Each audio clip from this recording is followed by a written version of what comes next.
el título se llama El Espíritu Santo y la Santidad. Ya el nombre nos habla de santidad. Al decir Espíritu Santo, ya estamos hablando de que tiene que ver con algo, con la santidad, ¿ya? ¿Dónde se refleja esto más plenamente? Una vez se piensa que cuando hablamos del Espíritu Santo, hablamos solo en el Antiguo Testamento, ¿ya? Por lo general hablamos siempre de Juan capítulo 14, 15, 16, porque son los versículos, los capítulos donde más se habla acerca del Espíritu Santo, que es cuando el Señor lo entrega. Ahí es cuando por lo general nosotros nos vamos y enfocamos en esa parte. Sin embargo, el Antiguo Testamento habla mucho acerca del Espíritu Santo, ya desde mucho antes que Jesús lo presentara, porque la mayoría de los judíos no habían oído hablar del Espíritu Santo o no tenían conocimiento de él. Recordemos un evento que les pasa a los discípulos cuando Apolos predica y ellos llegan allá y ellos le dicen, ¿recibieron el don del Espíritu Santo? Y ellos dicen, ¿qué es el Espíritu Santo? Y eso que Apolo ya los había bautizado y todo, y no sabían, no tenían idea. Entonces, ahí le imponen las manos y le entregan lo que es el Espíritu Santo, ¿ya? Eh, pero ya desde el Antiguo Testamento, la Biblia nos habla muchas veces, nos habla del Espíritu Santo, partiendo, por ejemplo, en la creación, que el Espíritu se movía por las aguas, ¿ya? Luego nos habla cuando, eh, por ejemplo, con David, y dice que el Espíritu lo inspiró, el Espíritu lo movió, ¿ya? Entonces ahí vemos que ya el Espíritu Santo de alguna manera trabajaba en el Antiguo Testamento, si bien no se presentó tal como la persona que es, pero ya hablaba. Hay una parte donde se habla muy bien acerca de la obra del Espíritu Santo y la santidad, y esto está acá en Ezequiel el capítulo 37, el Valle de los Huesos Secos. No sé si alguna vez has leído este capítulo, eh, que nos llama bastante la atención, porque es como bastante tétrico. Es básicamente, imagínense, más que una visión de una pesadilla. Imagínense estar allí en un valle, o sea, no sé si ustedes han estado en un valle, están las montañas, ¿verdad? Unas colinas, para allá hay un bosque, pero es un valle, un lugar que es bastante extenso, y donde miren hay huesos secos, así como está acá en esta imagen. Miran para allá, huesos, miran para allá, huesos, mira, y huesos de humanos, por todas partes. ¿Qué sensación tendrían ustedes al estar en un lugar parado así? ¿Se sentirían cómodos? Para No, nada. para nada. Es súper tétrica la visión. Si uno a veces la lee, pero dice la hermana Juan que uno tiene que, la imaginación tiene que apoderarse de nosotros cuando leemos los pasajes bíblicos. Así que imaginémonos un poquito de estar en un valle, así, y lleno de huesos secos de seres humanos. Yo no sé si alguna vez han ido al campo y se han encontrado con huesos de vaca, de caballo. ¿No? ¿Nunca les ha pasado? Bueno, a mí me ha pasado bastante. Ahí la hermana Rosa asiente y dice que sí se ha encontrado. Y de verdad, o sea, uno los ve, los esqueletos ahí botados de repente y es incómodo. Y encontrar ya un hueso de una vaca o de un caballo. Me imagino a Ezequiel ahí estando lleno de huesos secos. Terrible. Vamos a leer entonces lo que nos dice la palabra de Dios. Ezequiel capítulo 37 dice: La mano de Jehová vino sobre mí, me llevó en el espíritu de Jehová y me puso en medio de un valle que estaba lleno de huesos. Me hizo pasar cerca de ellos, a su alrededor, y vi que eran muchísimos sobre la faz del campo. O sea, no eran poquitos, eran muchos, muchos. Por toda la faz del campo estaba lleno de huesos secos. Y por cierto, secos en gran manera. ¿Qué tiene que pasar en primer lugar para que un hueso esté seco? Tiempo. Los huesos no llegan y se secan de un día para otro. Los huesos, cuando una persona muere, ¿verdad? Se empieza a descomponer la carne, después tiene la humedad, a veces quedan, no sé si han visto las momias, quedan con pelo incluso. Eh, Sobre todo se han ido alguna vez a Iquique, en la parte, en Iquique, Arica, donde están los museos y donde se han encontrado estas momias, que son momias incluso más antiguas que las de Egipto. Están ahí las personas así acurrucadas, con sus mantos, ¿verdad? Con su ropa que aún se mantenía, porque ya con el desierto hay tanto salitre que mantiene a las momias, y estaban con su pelo largo. Las mujeres, por ejemplo, había que se le llamaba la Michile, que estaba allá en Iquique, y era una mujer que estaba con su pelo muy largo, de una manera muy elegantemente vestida, y está así acurrucada y se ve la momia que está allí. Pero ya ahí se ve las calaveras, los huesos que están muy, muy secos. Y eso porque más o menos esa momia tiene unos 3000 años, o sea, del año 1000 antes de Cristo. Ya había sido momificada. Eh, y yo me imagino a Ezequiel viendo todos estos huesos que llevaban ya mucho tiempo ahí, muertos, secos. Versículo 3 dice, y me dijo, hijo de hombre, ¿vivirán estos huesos? Y Ezequiel, en su humildad como profeta, dice, Señor Jehová, tú lo sabes. Ezequiel, y era una pregunta, imagínense, ¿es lógica ver esos huesos? Ezequiel, ¿estos huesos van a vivir? ¿Qué responderían ustedes al ver estos huesos botados por todas partes? Que no. Lo más lógico es, pues, Señor, ¿cómo van a vivir estos huesos? Están ahí botados, no tiene sentido. Pero Ezequiel, al conocer ya el poder de Dios, ella dice, bueno, es Dios. Señor, tú lo sabes. Yo ya no lo sé. Aquí Ezequiel tiene algo que logra entender al Señor y que el Señor es todopoderoso. Ezequiel ya no se guía por la lógica. La lógica es que no, estos huesos ya están secos, ¿cuántos años? ¿Cómo van a vivir? Pero Ezequiel ya no se guía por la lógica. Ahora Ezequiel se guía por la fe, entendiendo el poder de Dios. Y la respuesta es, Señor Jehová, tú lo sabes. Versículo 4. Me dijo entonces, profetiza sobre estos huesos y diles, huesos secos, oíd la palabra de Jehová. Así ha dicho Jehová, el Señor, a estos huesos, yo hago entrar espíritu en vosotros y viviréis. Pondré tendones en vosotros, haré que la carne suba sobre vosotros, os cubriré de piel y pondré en vosotros espíritu y viviréis. Y sabréis que yo soy Jehová. Profeticé pues, como me fue mandado. Y mientras yo profetizaba, se oyó un estruendo, un temblor, y los huesos se juntaron, cada hueso con su hueso. Yo miré, y los tendones sobre ellos, y subió la carne, y quedaron cubiertos por la piel, pero no había en ellos espíritu.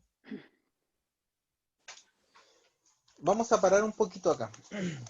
¿Cómo estaban estos huesos? Ya lo hemos dejado claro. Estaban secos. Estaban muertos.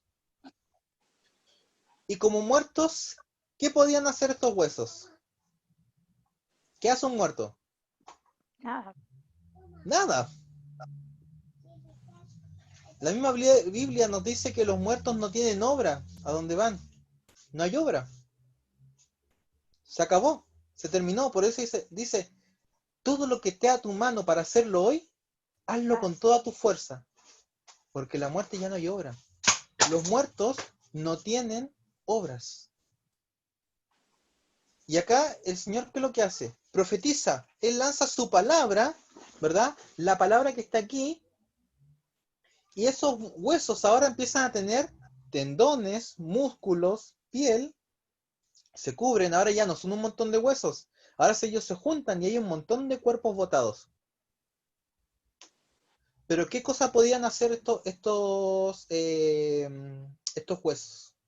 Estos muertos, ahora estaban muertos, eran cadáveres que estaban allí. ¿Podían hacer algo aún? No había No, vida. no. Hay mucha gente, yo en todos mis tiempos que he conversado con personas cuando uno habla de Dios, me he encontrado con gente que se ha leído la Biblia completa y no son cristianos.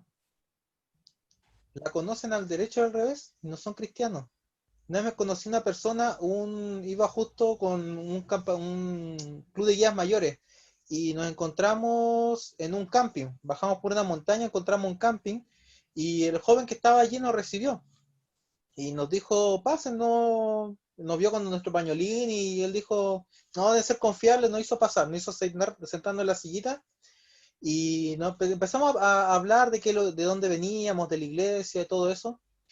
Y él nos dice, ya, yo me leí la Biblia una vez y me la leí completa, desde el Génesis hasta el Apocalipsis, pero no la entendí. Y, no, y nosotros empezamos a hablar acerca de Jesús, de cómo tenía que entenderse, de cómo había que leer un poquito la Biblia. Él decía, pero yo no la entendí. Y tampoco la encontré como la gran cosa, nos dijo. Estos muertos son como aquel joven.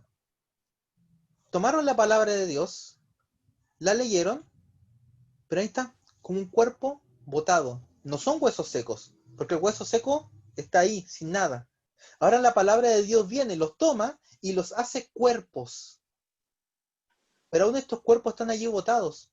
No pueden hacer obras. Hay gente que dice, yo llevo años en la iglesia, me he leído la Biblia, y aún así no logro hacer las obras del Señor. Son como estos muertos que están allí. Algo falta. Hay algo que falta. ¿Por qué son personas que no tienen obras? ¿Por qué no logran hacer las obras que el Señor pide? ¿Por qué no pueden hacer algo? ¿Por qué están muertos aún? ¿Qué falta? Y la Biblia nos responde. Vamos al versículo 9. Me dijo, profetiza al Espíritu, profetiza, hijo de hombre, y di al Espíritu, que así ha dicho Jehová el Señor. Espíritu, ven de los cuatro vientos y sopla sobre estos muertos, y vivirán. Profeticé como me había mandado, y entró espíritu en ellos, y vivieron y se pusieron en pie. Era un ejército grande en extremo. ¿Qué pasó aquí? ¿Ahora estos muertos pudieron hacer algo? Sí, Se se pusieron pudieron poner en pie y hicieron una obra. ¿Dónde estaba la diferencia con los anteriores? el espíritu, dice El que espíritu. La diferencia con los anteriores, acá tenemos tres casos: hueso seco, cuerpo muerto, hombre vivo.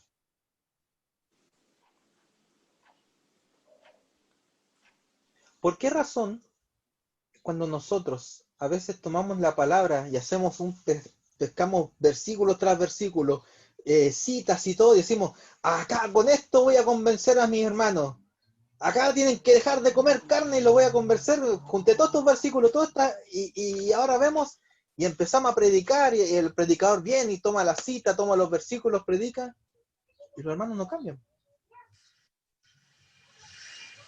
Hablamos acerca de la familia, cómo tiene que ser, esto aquí, acá, allá, y los hermanos no cambian. ¿Por qué? ¿Por qué pasa esto? De que le mostramos la palabra del Señor, le mostramos cita, hacemos este llamado, y no hay un cambio. No hay obras, porque aún están muertos.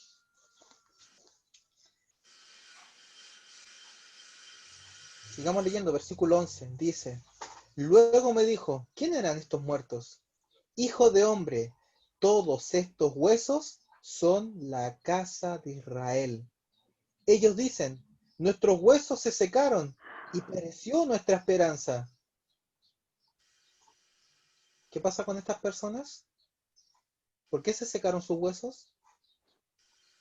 Porque no tenían esperanza. ¿Cómo está la gente hoy en día con el tema del COVID encerrados? ¿Cómo ve la gente hoy en día la situación política del país?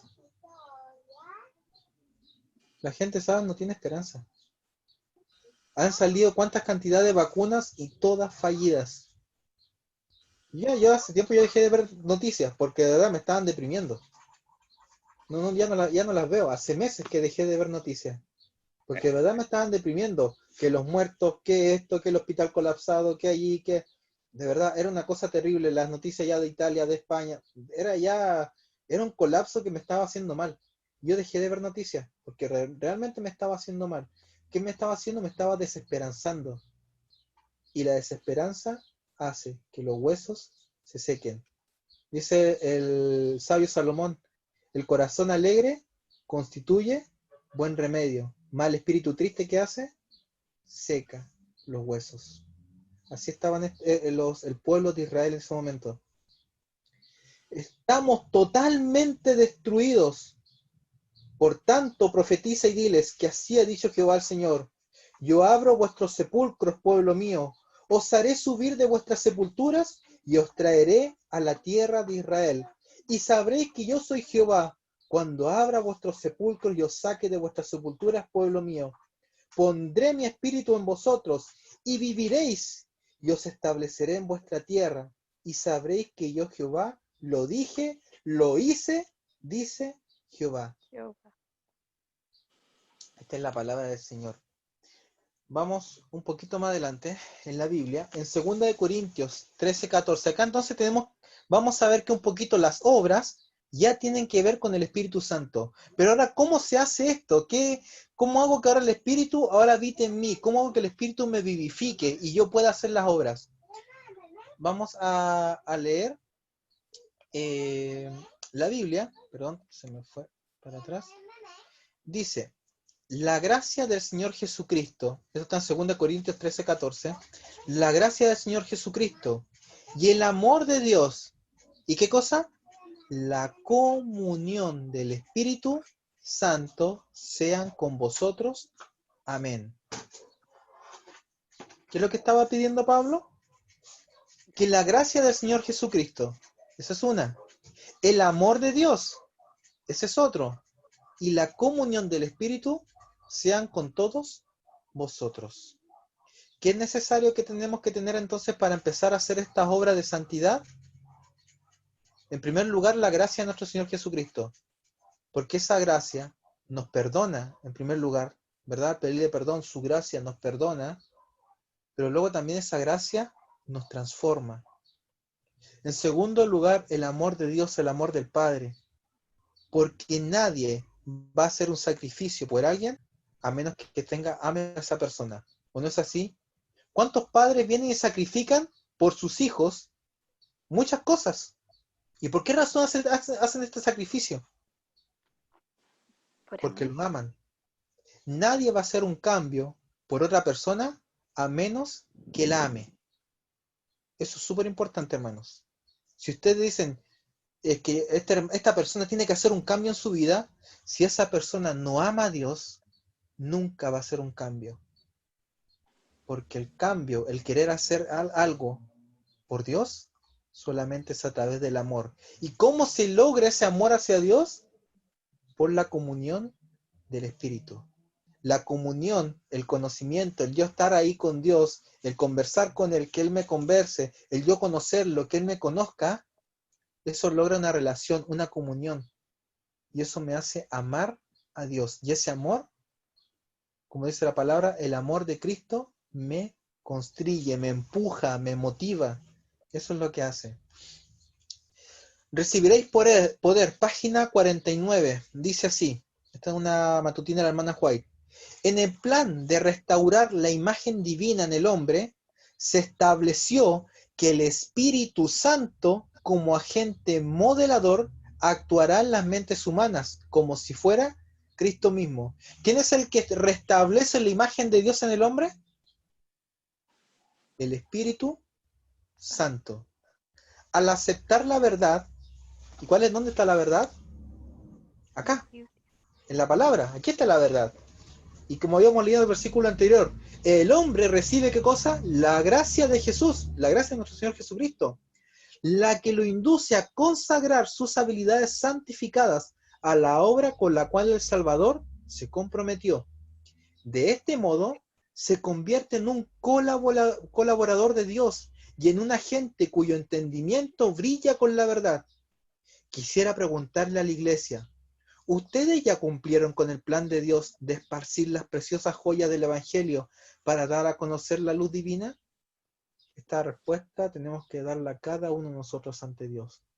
¿Hemos hecho la obra que el Señor nos ha pedido? ¿Hemos esparcido las maravillosas joyas del Evangelio? ¿Hemos sido luz a las naciones? Esto no lo vamos a hacer si no es por medio del Espíritu Santo. La Biblia cuando dice el libro de Hechos, dice el libro de Hechos de los Apóstoles. La verdad es que debería decir el libro de los Hechos del Espíritu Santo, porque el Espíritu Santo fue el que movió a los apóstoles a hacer todas y cada una de las cosas que hicieron. Siguiente cita, deseado de todas las gentes, página 89. Dice, desde el anuncio hecho a la serpiente en el Edén, enemistad pondré entre ti y la mujer, y entre tu simiente y la simiente suya. Satanás sabía que no ejercía dominio absoluto sobre el mundo. Veía en los hombres la obra de un poder que resistía su autoridad. Satanás hace caer a Adán y Eva, y él ve que Jesús viene y conversa con Adán, ¿verdad? Después de la caída, y los viste de estos mantos de cordero que le había hecho, porque ellos habían hecho mantos de hojas de higuera, creyendo que esto los iba a cubrir, pero aún así se sentían desnudos. Eran sus propias obras.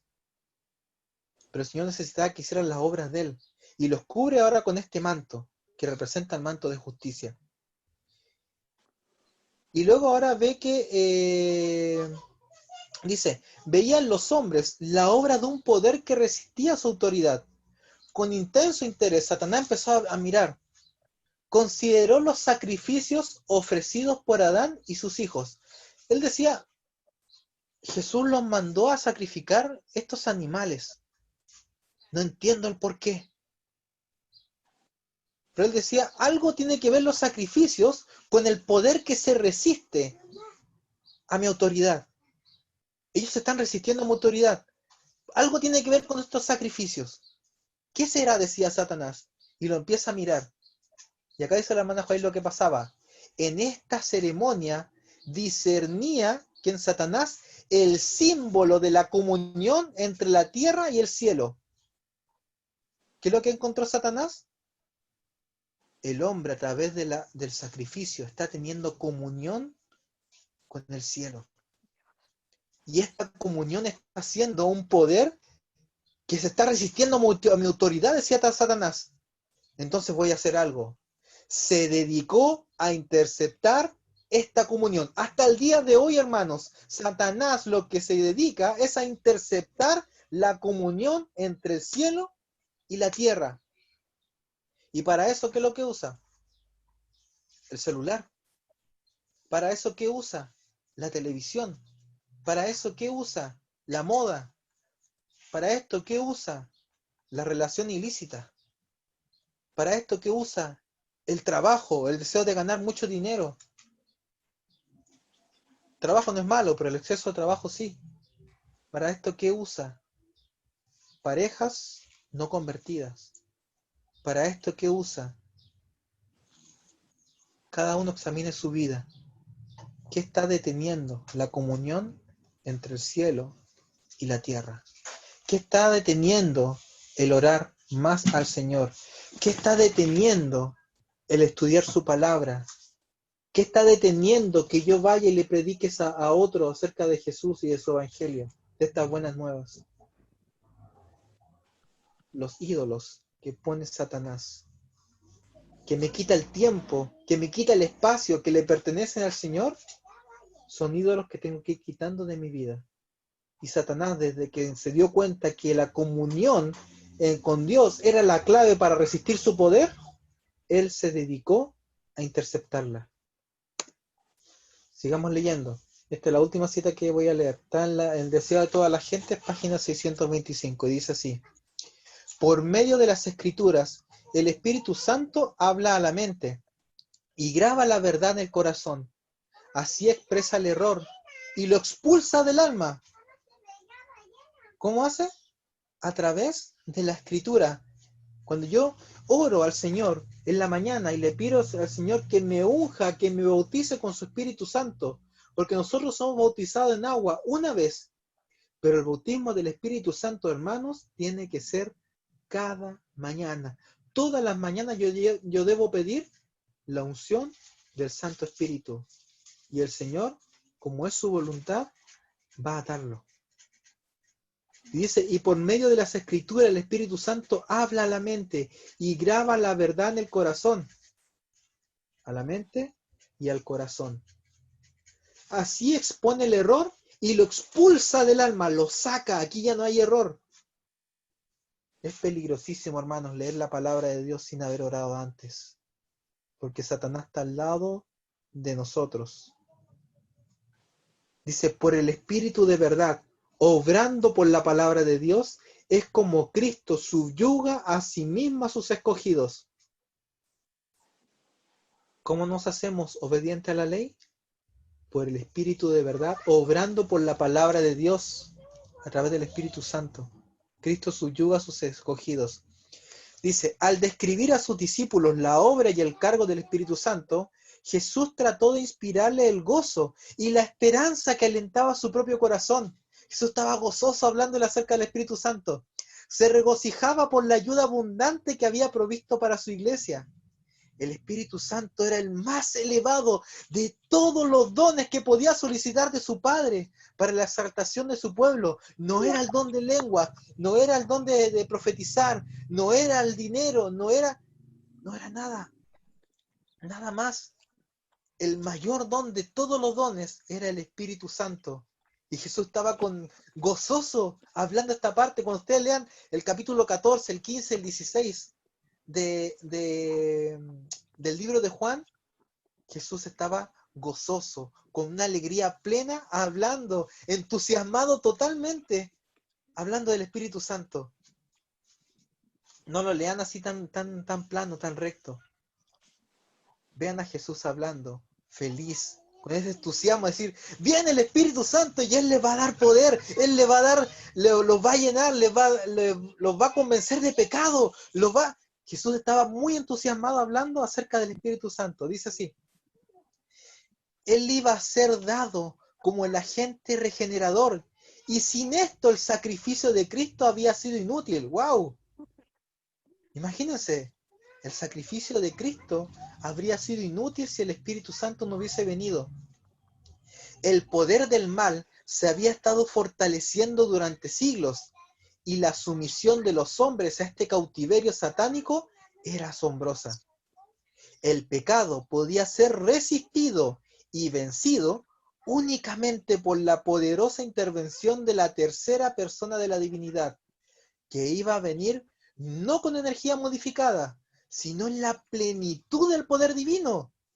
El Espíritu es el que hace eficaz lo que ha sido realizado por el Redentor del mundo. Por el Espíritu es purificado el corazón. Por el Espíritu llega a ser el creyente partícipe de la naturaleza divina.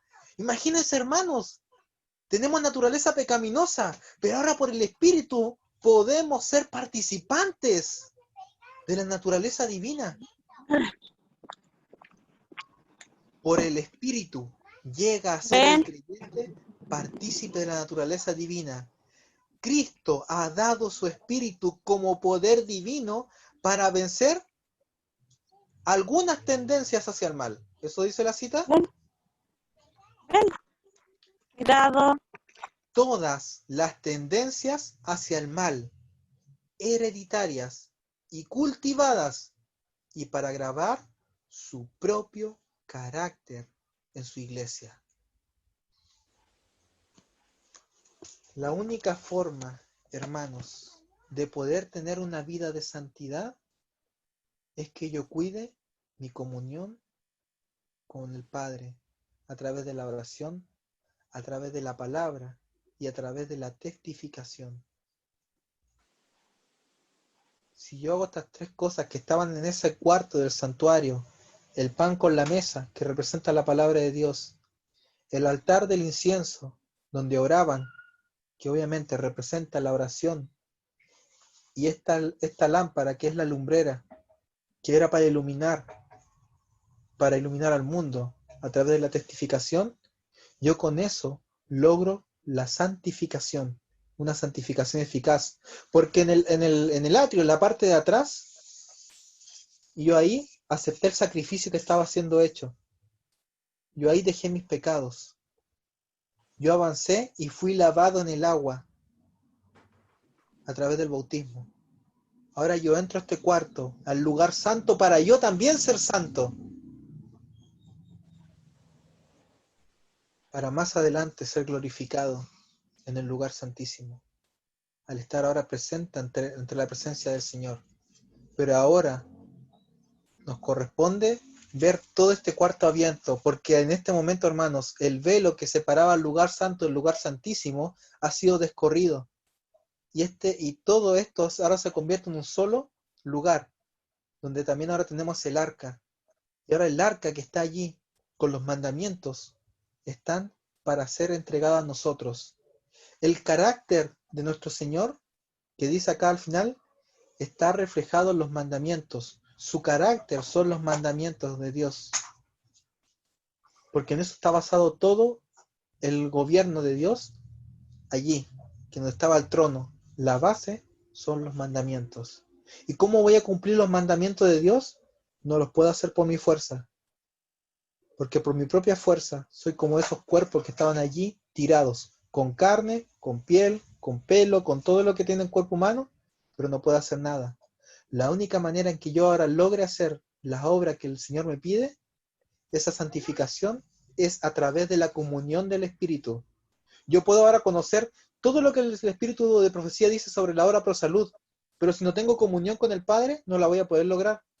Yo puedo estudiar todo lo que dice acerca de la familia, acerca de la crianza de los hijos, pero si no tengo comunión, no lo voy a hacer, porque es la comunión la que me hace hacer cambios, la que transforma mi vida.